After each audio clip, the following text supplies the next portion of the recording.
Buenos días, mi nombre es Luna Alejandra Gil del grado 11A y estos días pasados tuvimos unos días muy importantes pues en el mundo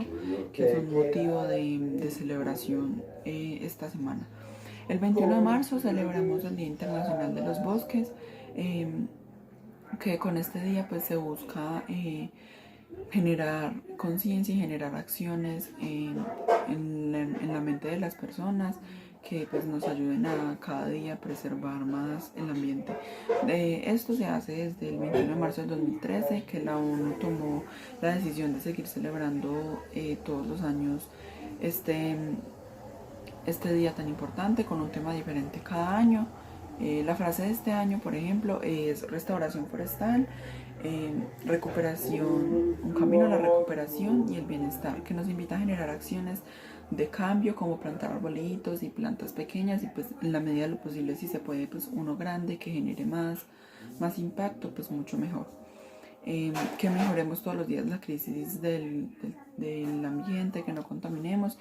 y pues lo más cliché que siempre se habla, pues que siempre lo hemos sabido pero lastimosamente no lo ponemos en práctica, es que cuidemos pues de todas las maneras posibles el ambiente. Y por otro lado, el 22 de marzo celebramos el Día del Agua, conmemorando una de las cosas más importantes, si no es que es la más importante pues en el mundo y necesaria para nosotros los humanos y en general los seres vivos. Este día se celebra desde el año 1993, año en el que tuvo lugar esta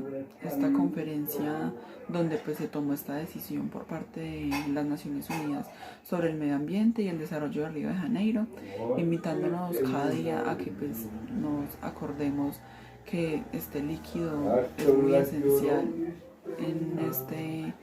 en nuestras vidas y agradecer por lo mucho pues por lo mucho que nos ha dado, que pues todos gracias a Dios lo tenemos. Lastimosamente no todo el mundo, pues siendo más exactos 2.200 millones de personas no gozan de este abastecimiento de agua dulce. Entonces la invitación es a generar conciencia y a cuidar todo nuestro mundo y valorar cada día más y agradecer y ayudar a preservar todo en general.